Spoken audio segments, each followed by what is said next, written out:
Bharat future సిటీలో 8-9న జరిగే global సమ్మిట్కు చాలా మంది ప్రముఖ ఆర్థికవేత్తలు పారిశ్రామికవేత్తలు వస్తున్నారు. అందులో నుంచి ప్రముఖ ఆర్థిక పారిశ్రామికవేత్తలు ప్రసంగించనున్నారు. గ్లోబల్ వేదికపై ప్రసంగించే లిస్టులో నోబెల్ బహుమతి గ్రహీత ప్రముఖ ఆర్థికవేత్త Abhijit Banerjee, World Economic Summit CEO Jeremy Jurgens, Nobel శాంతి బహుమతి గ్రహీత Kailash Satyarthi, Trump media technology group CEO Eric Swider, Biocon limited executive chairperson Kiran Mazumdar Shaw సమ్మిట్లో ప్రసంగించనున్నారు. తెలంగాణ ప్రభుత్వం అత్యంత ప్రతిష్టాత్మకంగా నిర్వహిస్తున్న గ్లోబల్ సమ్మిట్కు ఇప్పటికే ఏర్పాట్లు దాదాపు పూర్తయ్యాయి. అత్యాధునికంగా తెలంగాణ అట్రాక్షన్స్తో ముస్తాబు చేస్తున్నారు అధికారులు. భారత్ ఫ్యూచర్ సిటీలో 8-9న జరిగే గ్లోబల్ సమ్మిట్కు చాలా మంది ప్రముఖ ఆర్థికవేత్తలు పారిశ్రామికవేత్తలు వస్తున్నారు. అందులో నుంచి ప్రముఖ ఆర్థిక పారిశ్రామికవేత్తలు ప్రసంగించనున్నారు. గ్లోబల్ వేదికపై ప్రసంగించే లిస్టులో నోబెల్ బహుమతి గ్రహీత ప్రముఖ ఆర్థికవేత్త Abhijit Banerjee, World Economic Summit CEO Jeremy Jurgens, Nobel శాంతి బహుమతి గ్రహీత Kailash Satyarthi, Trump media technology group CEO Eric Swider, Biocon limited executive chairperson Kiran Mazumdar Shaw సమ్మిట్లో ప్రసంగించనున్నారు. తెలంగాణ ప్రభుత్వం అత్యంత ప్రతిష్టాత్మకంగా నిర్వహిస్తున్న గ్లోబల్ సమ్మిట్కు ఇప్పటికే ఏర్పాట్లు దాదాపు పూర్తయ్యాయి. అత్యాధునికంగా తెలంగాణ అట్రాక్షన్స్తో ముస్తాబు చేస్తున్నారు అధికారులు.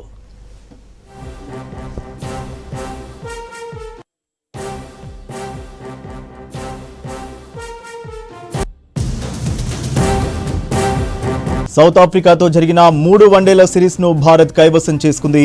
వైజాగ్ వన్డేలో టీమిండియా దుమ్ము దులిపింది. సఫారీలు విధించిన 271 పరుగులను భారత్ వికెట్ మాత్రమే కోల్పోయి ఛేదించింది. ఓపెనర్లు జైస్వాల్, రోహిత్ శర్మ అద్భుత భాగస్వామ్యం నెలకొల్పడంతో భారత్ 39.5 ఓవర్లలోనే మ్యాచ్ను ముగించింది. ఫస్ట్ బ్యాటింగ్ చేసిన సౌత్ ఆఫ్రికా 47.5 ఓవర్లలోనే 270 రన్స్కు ఆలౌట్ అయింది. దక్షిణాఫ్రికా బ్యాటిల్లో డీకాక్ సెంచరీతో రాణించగా బౌమా 48 రన్స్ చేశారు. భారత బౌలర్ల దాటికి సౌత్ ఆఫ్రికా బ్యాటర్లు పెవిలియన్కు క్యూ కట్టారు. కుల్దీప్, ప్రసిద్ధ్ కృష్ణ చెరో 4 వికెట్లు తీసి దక్షిణాఫ్రికా పతనాన్ని శాసించారు. హర్షదీప్, జడేజాలకు చెరో వికెట్ దక్కింది. 271 పరుగుల లక్ష్యంతో బరిలోకి దిగిన భారత్ ఓపెనర్లు మంచి ఆరంభాన్ని ఇచ్చారు. ఫస్ట్ వికెట్కు 155 పరుగుల భాగస్వామ్యాన్ని నెలకొల్పారు. జైస్వాల్ ధనాధన్ ఇన్నింగ్స్ ఆడి సెంచరీ కొట్టాడు. మరో ఎడ్జ్లో రోహిత్ శర్మ కూడా రెచ్చిపోయి ఆడాడు. 75 పరుగుల వ్యక్తిగత స్కోర్ దగ్గర అవుట్ అయిన రోహిత్ ఆ తర్వాత వచ్చిన కోహ్లీ విజయాన్ని పూర్తి చేశాడు.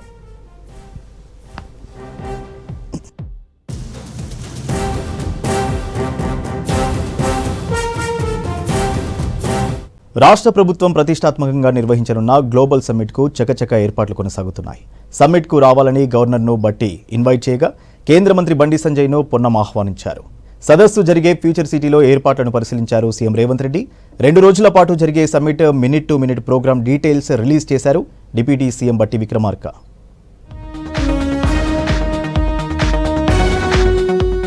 తెలంగాణ ప్రభుత్వం అత్యంత ప్రతిష్టాత్మకంగా నిర్వహిస్తున్న గ్లోబల్ సమ్మిట్కు ఏర్పాట్లు దాదాపు పూర్తయ్యాయి. అత్యాధునికంగా తెలంగాణ అట్రాక్షన్స్ తో ముస్తాబ్ చేస్తున్నారు. ఫ్యూచర్ సిటీలో ఏర్పాట్లను ఏరియల్ రివ్యూ నిర్వహించిన సీఎం ఆ తర్వాత సమ్మిట్ జరిగే ప్రాంతాన్ని స్వయంగా పరిశీలించారు. సమ్మిట్ ప్రాంగణంలో తెలంగాణ తల్లి విగ్రహం ఏర్పాటు చేయాలని అధికారులను ఆదేశించారు. అతిథులకు కల్పించే సదుపాయాలు, సాంస్కృతిక కార్యక్రమాలు, భోజన వసతి, ఫైర్ సేఫ్టీ ఏర్పాట్ల వివరాలను అధికారులను అడిగి తెలుసుకున్నారు.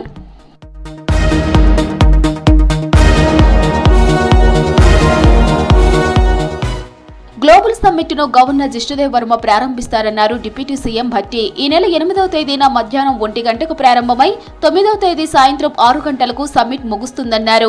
తొలి రోజు మధ్యాహ్నం 2:30 సీఎం రేవంత్ రెడ్డి ప్రసంగం ఉంటుందన్నారు. సీఎంతో పాటు ప్రముఖుల ప్రసంగాలు 3 గంటల వరకు కొనసాగుతాయన్నారు. హైదరాబాద్ ప్రజాభవన్లో global summit vision document minute to minute programme ను ఆవిష్కరించారు. 3 గంటల నుంచి పలు రంగాలపై 27 సెషన్లు ఉంటాయన్నారు. సెషన్లలో నిపుణుల ప్రముఖులు పాల్గొంటారన్నారు. అంతకుముందు గ్లోబల్ సమ్మిట్ కు గవర్నర్ను ఆహ్వానించారు డిప్యూటీ సీఎం బట్టి. ఈ సమ్మిట్ ద్వారా 2047 Telangana rising 2047 vision document release కార్యక్రమాన్ని చేయబోతా ఉన్నాం. మేము పెట్టుకున్నటువంటి ఈ లక్ష్యాన్ని సాధించడానికి చేయటానికి అవకాశం ఉన్నటువంటి మార్గాలను మాత్రమే దీంట్లో పొందుపరిచి ఈ విజన్ డాక్యుమెంట్ని ఆ రోజు రిలీజ్ చేయబోతా ఉన్నారు. ఈ కార్యక్రమం ఇనాగ్రేషన్ శ్రీ జిష్ణుదేవ్ వర్మ గారు, హానరబుల్ గవర్నర్ తెలంగాణ గారిచే ఈ కార్యక్రమం ఇనాగ్రేషన్ చేయబడుతుంది. ఆ తర్వాత keynote address by honourable chief minister Shri A Revanth Reddy గారు వారు ప్రసంగిస్తారు. ఒక డీటెయిల్డ్ కార్యక్రమం చాప్టర్స్ 2 రోజుల డీటెయిల్డ్ ప్రోగ్రామ్ని కూడా ఇందులో ఏర్పాటు చేయడం జరిగింది. ఇండిగో సంక్షేమం ఉండటంతో గ్లోబల్ సమ్మిట్ కు వచ్చే అతిథుల కోసం ప్రత్యామ్నాయ ఏర్పాట్లు చేశామన్నారు భట్టి విక్రమార్క. ఇప్పటికే కేంద్రం సమస్యను పరిష్కరించే దిశగా ప్రయత్నాలు చేపట్టిందన్నారు. వీలైతే ముఖ్య అతిథుల కోసం స్పెషల్ హెలికాప్టర్లు ఏర్పాటు చేస్తామన్నారు. అందరితో పాటు మాజీ సీఎం కేసీఆర్ కు గ్లోబల్ సమ్మిట్ కు ఆహ్వానాలు ఉంటాయన్నారు డిప్యూటీ సీఎం భట్టి. అనేక రాష్ట్రాల నుంచి కూడా దీంట్లో పాల్గొనడానికి ఇప్పటికే కొన్ని వేల మంది వారి విజ్ఞప్తులు కూడా పంపించారు. వాటన్నిటి కన్ఫర్మేషన్ లెటర్స్ కూడా వస్తూ ఉన్నాయి. ఎవరికైనా ఎక్కడైనా ఇబ్బంది ఉంటే అవసరమైతే ఒక స్పెషల్ హెలికాప్టర్ పెట్టి ఆ అతిథులు, ముఖ్యమైన అతిథులు వచ్చి అటెండ్ చేయడానికి కావాల్సిన వసతులు, ఆల్టర్నేటివ్ మెజర్స్ కూడా తీసుకోవాలని ప్రయత్నం చేస్తున్నాం. కానీ అంత పరిస్థితి ఉత్పన్నం కాకపోవచ్చనే మేము అనుకుంటున్నాం. రాష్ట్రంలో ఉన్నటువంటి అన్ని రాజకీయ పార్టీల నాయకత్వానికి ఆహ్వానాలు పంపిస్తా ఉన్నాం. 2047 నాటికి $3 ట్రిలియన్ ఎకానమీ లక్ష్యంగా సర్కార్ ప్రణాళికలు ఉన్నాయన్నారు మంత్రి పొంగులేటి. డిసెంబర్ 8, 9 తేదీల్లో జరిగే గ్లోబల్ సమ్మిట్ ఏర్పాట్ల పనులు యుద్ధ ప్రాతిపదికన కొనసాగుతున్నాయన్నారు. ప్రపంచంలోనే రోల్ మోడల్ గా సమ్మిట్ ఉండబోతుందన్నారు. అనేక రంగాల నిపుణులను సమ్మిట్ కు ఆహ్వానించామన్నారు. రాష్ట్ర ప్రభుత్వ వ్యూహాన్ని ప్రపంచానికి చెబుతామన్నారు మంత్రి పొంగులేటి. ఈ దేశంలోనే కాదు, ప్రపంచంలోనే ఒక రోల్ మోడల్ సమ్మిట్గా దీన్ని నిర్వహించుకోబోతున్నాం. తెలంగాణ రాష్ట్రంలో ఈ రాష్ట్రం యొక్క ప్రగతి మన పక్క రాష్ట్రాలతో ఉండే పోటీ కాదు, ప్రపంచ దేశాలతో మన పోటీ అనే కాన్సెప్ట్తో ఇది ఒక భారతదేశంలోనే ఒక రాష్ట్రంతో కంపారిజన్ కాకుండా ప్రపంచ దేశాలతో కంపారిజన్ చేసుకొని ఈ తెలంగాణ రాష్ట్రాన్ని ముందుకు తీసుకెళ్లే దాంట్లో ఈ గ్లోబల్ సమ్మిట్ని ఇక్కడ ఏర్పాటు చేసిన తెలంగాణ రైజింగ్ గ్లోబల్ సమ్మిట్ కు ఒడిశా సీఎం మోహన్ చరణ్ మాంజీని ప్రత్యేకంగా ఆహ్వానించారు మంత్రి వాకిటి శ్రీహరి. భువనేశ్వర్లో గ్లోబల్ సమ్మిట్ ఆహ్వాన పత్రికను అందజేశారు. మంత్రి శ్రీహరిని శాలువాతో సత్కరించారు సీఎం మోహన్ చరణ్ మాంజీ. మరోవైపు తెలంగాణ గ్లోబల్ సమ్మిట్ కు ఆహ్వానించడంపై తెలంగాణ ప్రభుత్వానికి సీఎం రేవంత్ రెడ్డికి కృతజ్ఞతలు తెలిపారు పశ్చిమ బెంగాల్ సీఎం మమతా బెనర్జీ. సమ్మిట్ ఘన విజయం సాధించాలని ఆకాంక్షించారు. తెలంగాణ రైజింగ్ గ్లోబల్ సమ్మిట్ కు ప్రతినిధులను ఆకట్టుకునేలా సిటీని ముస్తాబ్ చేస్తున్నారు ఆఫీసర్లు. గ్రేటర్ హైదరాబాద్ పరిధిలో ప్రముఖ ప్రదేశాలు, చెరువులు, రహదారులు, సమ్మిట్ వేదిక ఇలా అన్ని చోట్ల హైటెక్ ప్రొజెక్షన్లు, డిజిటల్ రూపంలో ప్రదర్శనలు, ఆధునిక విజువల్ ఎఫెక్ట్లు ఏర్పాటు చేస్తున్నారు. శంషాబాద్ విమానాశ్రయం నుండి సమ్మిట్ వేదిక వరకు వెళ్లే అప్రోచ్ రోడ్డుపై భారీ డిజిటల్ ఎల్ఈడి స్క్రీన్లు ఏర్పాటు చేస్తున్నారు. నగర వ్యాప్తంగా గ్లోబల్ సమ్మిట్ లోగోతో తయారు చేయించిన 1500 రంగురంగుల జెండాలతో వేడుక వైభవాన్ని చాటనున్నారు. డిజిటల్ టన్నెల్ ఇంటరాక్టివ్ డిస్ప్లే రూపంలో ఏర్పాటు చేసి మూసీ ప్రక్షాళన ప్రాజెక్టు పురోగతిని విజువల్స్ ద్వారా చూపించేందుకు ఏర్పాట్లు చేస్తున్నారు. రాష్ట్ర ప్రభుత్వం ప్రతిష్టాత్మకంగా నిర్వహిస్తున్న ఈ సమ్మిట్ను ప్రధాని మోదీ, కేంద్ర మంత్రులు సహా ఇతర రాష్ట్రాల సీఎంలు, ముఖ్య నేతలను ఆహ్వానించింది సర్కార్. డిసెంబర్ 9న తెలంగాణ విజన్ డాక్యుమెంట్ను ఆవిష్కరించనుంది ప్రభుత్వం. 2037 నాటికి $1 ట్రిలియన్ ఎకానమీ, 2047 నాటికి $3 ట్రిలియన్ ఎకానమీ లక్ష్యంగా విజన్ డాక్యుమెంట్ ఉండనుంది. ఏ రంగాలపై ఫోకస్ చేయనుందో ప్రభుత్వం స్పష్టంగా తెలపనుంది. కేసీఆర్ పక్కన కేటీఆర్ ఉన్నన్ని రోజులు ఆ పార్టీని ప్రజలు బండకేసి కొడుతూనే ఉంటారన్నారు సీఎం. బీఆర్ఎస్ పార్టీకి పెద్ద గుదిబండ కేటీఆర్ అని విమర్శించారు. 10 ఏళ్లు రాష్ట్రాన్ని పీక్కు తిన్నారని, మంచి రోజులు వస్తాయని మాట్లాడుతున్న కేసీఆర్ ఇంకా ఆకలి తీరలేదా అని ప్రశ్నించారు రేవంత్ రెడ్డి. ప్రజాపాలన విజయోత్సవాల్లో భాగంగా దేవరకొండలో పర్యటించిన ముఖ్యమంత్రి పలు అభివృద్ధి పనులకు శంకుస్థాపన చేశారు.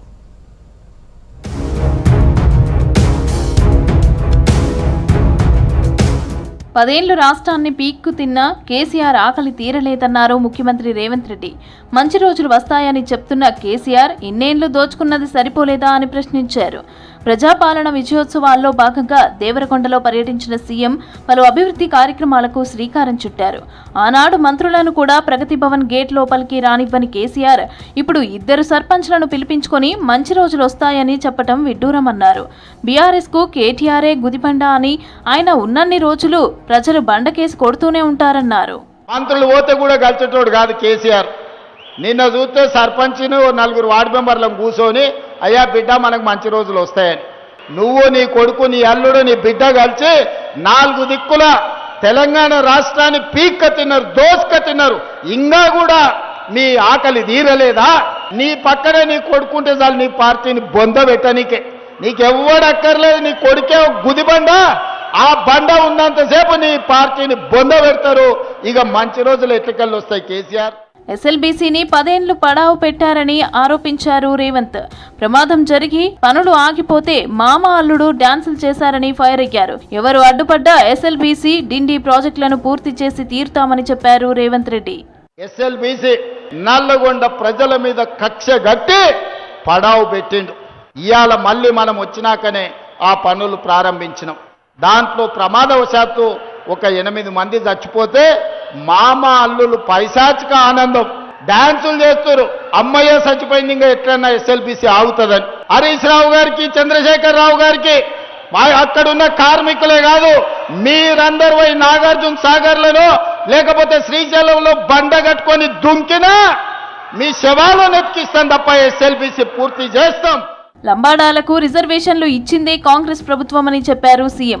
గిరిజనుల మధ్య చిచ్చు పెట్టాలనే కుట్ర జరుగుతుందని చెప్పారు. 24 గంటల ఉచిత కరెంటు కాంగ్రెస్ పేటెంట్ అన్నారు. ఇక గడీల్లో కరెంటు పోయిందే తప్ప ప్రజలకు కాదన్నారు. లంబాడి సోదరులకు ఎస్టీ రిజర్వేషన్లు ఇచ్చింది ఇందిరమ్మ. దేవరకొండ బడిలో చదువుకున్న జైపాల్ రెడ్డి లంబడోళ్లను ఎస్టీలో ఇవాళ చేర్పించిండు. ఆడ ఈడ కొంతమంది కుట్రలు చేస్తారు. ఎవరెన్ని కుట్రలు చేసినా గిరిజనుల మధ్యలో పంచాయతీ తెంచి అందరు కలిసి ఉండేటట్టుగా ఈ ప్రభుత్వం ముందుకు తీసుకెళ్తుంది తప్ప ఒకరికి అన్యాయం చేసి ఇంకొకరిని ఏదో చెయ్యాలన్న ఆలోచన ఈరోజు మన ప్రభుత్వానికి లేదు. ఇవాళ ఉచిత కరెంటు పేటెంట్ రైటు కాంగ్రెస్ పార్టీది. గత పాలనలో చెప్పులు అరిగేలా తిరిగినా రేషన్ కార్డులు వచ్చేవి కాదన్నారు సీఎం. ప్రజాపాలనలో 3 కోట్ల మంది ప్రజలకు సన్నబియ్యం ఇస్తున్నామని చెప్పారు. పేదల ఆకలి తీర్చినప్పుడే నిజమైన ఇందిరమ్మ రాజ్యమని నమ్మామన్నారు. 10 ఎకరాల్లో 150 కోట్ల గడి కట్టుకున్న కేసీఆర్ పేదలకు ఒక్క ఇల్లు ఇవ్వలేదని ఆరోపించారు. ఆనాటి ప్రభుత్వం 10 సంవత్సరాలు ప్రజలు చెప్పులు అరిగేలా తిరిగినా పేదలకు రేషన్ కార్డు ఇవ్వాలన్న ఆలోచన చేయలేదు. కానీ అదే మన ప్రభుత్వం వచ్చిన తర్వాత ప్రతి వారికి రేషన్ కార్డు ఇవ్వడమే కాకుండా ఉన్న రేషన్ కార్డులో కూడా కొత్త పేర్లను నమోదు చేసి ఈనాడు వాళ్ళ ఆత్మ గౌరవాన్ని నిలబెట్టడం జరిగింది. ఇవాళ 3 కోట్ల 10 లక్షల మంది తెలంగాణ బిడ్డలు సన్న బియ్యం తింటున్నారు. పేదవాడికి ఇందిరమ్మ ఇల్లు ఇయ్యలే, డబుల్ బెడ్రూమ్ ఇల్లు ఇయ్యలే. ఆయన మాత్రం 10 ఎకరాలలో 150 గదుల గడిని నిర్మించుకున్నాడు. ప్రజాపాలన ప్రజా విజయోత్సవాల్లో భాగంగా జిల్లాల్లో పర్యటిస్తున్న రేవంత్ రెడ్డి దేవరకొండ మున్సిపాలిటీలో 13 కోట్ల రూపాయల వ్యయంతో సీసీ రోడ్ల నిర్మాణానికి భూమి పూజ చేశారు. 2.5 కోట్ల రూపాయలతో అండర్ గ్రౌండ్ డ్రైనేజీ పనులు, 50 లక్షల రూపాయల వ్యయంతో సీసీ డ్రైన్లకు శంకుస్థాపన చేశారు. 2 కోట్ల రూపాయల వ్యయంతో ప్రభుత్వ బాలుర జూనియర్ కళాశాలలో ట్రాక్తో సహా అభివృద్ధి పనులకు శంకుస్థాపన చేశారు. 2 కోట్ల రూపాయలతో బిఎన్ఆర్ పార్క్ అభివృద్ధి పనులకు భూమి పూజ చేశారు సీఎం. పైలట్ల శ్రమ దోపిడీపై కేంద్రం ముందే చెప్పినా ఇండిగో పట్టించుకోలేదన్నారు బీఆర్ఎస్ నేతలు. గతంలో కేంద్రం ఆ సంస్థను అలర్ట్ చేసినా పట్టించుకోలేదన్నారు. రాష్ట్రంలో కాంగ్రెస్ అధికారంలోకి వచ్చి 2 ఏళ్లైనా ప్రజలకు చేసిందేమీ లేదని ఆరోపించారు నేతలు. తమపై కాంగ్రెస్ పెద్దలు పచ్చి అబద్ధాలు చెప్తున్నారన్నారు. ఇకనైనా అధికార పార్టీ నేతలు తమను విమర్శించడం ఆపి అభివృద్ధిపై ఫోకస్ పెట్టాలన్నారు బీఆర్ఎస్ లీడర్లు.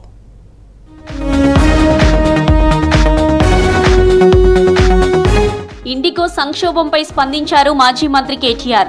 అధికారం ఒకరిద్దరి చేతిలో కేంద్రీకృతం అవ్వడమే దీనికి కారణమన్నారు. పైలట్ల దోపిడీ చేయొద్దని కేంద్రం ఏడాది కింద చెప్పిందన్నారు. కేంద్ర ప్రభుత్వం చెప్పినా ఇండిగో సంస్థ ప్రత్యామ్నాయ ఏర్పాటు చేయలేదన్నారు కేటీఆర్. సంపద మొత్తం కొంతమంది చేతిలో ఉంటే ఇలానే అవుతుందన్నారు. ఒకటి టాటా, ఇంకోటి ఇండిగో, వాళ్ళ చేతులకు పోయింది దేశం. వాళ్ళు ఇప్పుడు ఎస్ అంటే ఎస్, నో అంటే నో. ఆఖరికి ఏమైంది తెలుసా? 5 రోజుల తర్వాత కేంద్ర ప్రభుత్వం మేల్కొని వాళ్ళు ఇచ్చిన ఆర్డర్ వాళ్ళే వెనకకి తీసుకున్నది. ఇవ్వాలి వాళ్ళు ఏ ఆర్డర్ అయితే ఇచ్చిర్రో, ఇండిగో వాడు మారలే, ప్రైవేట్ వాడు దిగిరాలే. నేను తప్పు చేసినాను ఒప్పుకుంటలేడు. వానికి ఫైన్ వేసే దమ్ము లేదు ప్రభుత్వానికి. ఏమైంది ఆఖరికి? ప్రభుత్వం ఇచ్చిన ఆర్డర్ ప్రభుత్వం వెనకకి తీసుకొని ఇంకో కొంత టైం ఇస్తాము అని చెప్పి తగ్గక తప్పని పరిస్థితి వచ్చింది. ఏమవుతుంది? శక్తి మొత్తం, సంపద మొత్తం కొంతమంది చేతుల్లో కేంద్రీకృతం అయితే అంటే ఒక గిది అవుతుంది. పోర్టులు, సీ పోర్టులు, రైల్వేలు మొత్తం ఇచ్చేస్తే ప్రైవేటులకు అది కొంతమంది చేతుల్లోనే ఉంటే వాడు మునిగితే మొత్తం దేశం మునుగుతుంది. దానికి గొప్ప ఉదాహరణ ఇవాళ మన కళ్ళ ముంగటనే కనబడతా ఉంది. బాధ్యతాయుతమైన సీఎం పదవిలో ఉన్న రేవంత్ రెడ్డిలో మార్పు రావట్లేదన్నారు మాజీ మంత్రి హరీష్ రావు. 2 ఏళ్లుగా కేసీఆర్ మీద బీఆర్ఎస్ మీద పడి ఏడవడం తప్ప వారు చేసిందేమీ లేదన్నారు. బీఆర్ఎస్ హయాంలో ఒక్క రేషన్ కార్డు ఇవ్వలేదని రేవంత్ రెడ్డి పచ్చి అబద్ధం చెబుతున్నారని ఫైర్ అయ్యారు.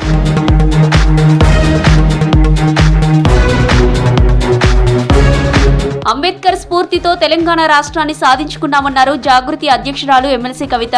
అంబేద్కర్ ఆశయ సాధన కోసం ప్రజాస్వామ్యవాదులందరం ప్రయత్నం చేస్తున్నామన్నారు. సందర్భం ఏదైనా ప్రతినిత్యం అంబేద్కర్ స్ఫూర్తితో ముందుకు వెళ్తున్నామన్నారు. అంబేద్కర్ 69వ వర్ధంతి సందర్భంగా కొత్తగూడెం పోస్టాఫీస్ సెంటర్లోని అంబేద్కర్ విగ్రహానికి పూలమాలలు వేసి నివాళులర్పించారు ఎమ్మెల్సీ కవిత. మరి రాష్ట్రంలో ప్రజాస్వామ్యవాదులందరం కూడా ఏకమై పోరాటం చేసిన అది బాబాసాహెబ్ గారు మనకిచ్చినటువంటి స్ఫూర్తి అని మనస్ఫూర్తిగా నమ్మేటటువంటి వ్యక్తిని.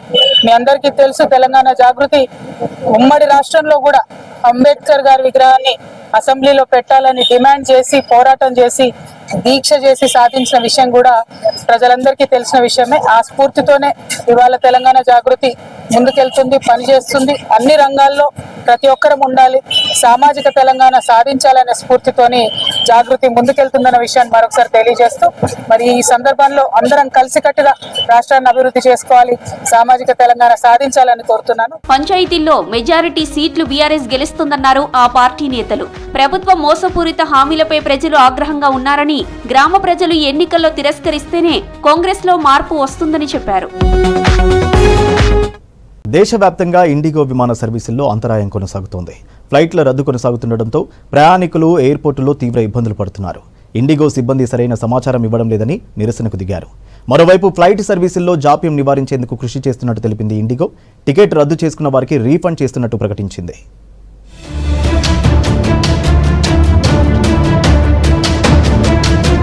దేశవ్యాప్తంగా ఇండిగో విమానాల రద్దుతో ప్రయాణికులు తీవ్రంగా ఇబ్బంది పడుతున్నారు. ఢిల్లీ, ముంబై, బెంగళూరు, హైదరాబాద్, కోల్కతా, అహ్మదాబాద్ సహా అన్ని ప్రధాన నగరాల్లో ఇండిగో సేవలు నిలిచిపోయాయి. దీంతో ప్రయాణికులు తీవ్ర అసౌకర్యానికి గురవుతున్నారు. ఎయిర్పోర్టుకు చేరుకున్నాక ఫ్లైట్ క్యాన్సిల్ అయినట్టు తెలియడంతో గంటల తరబడి పడిగాపులు కాస్తున్నారు ప్రయాణికులు.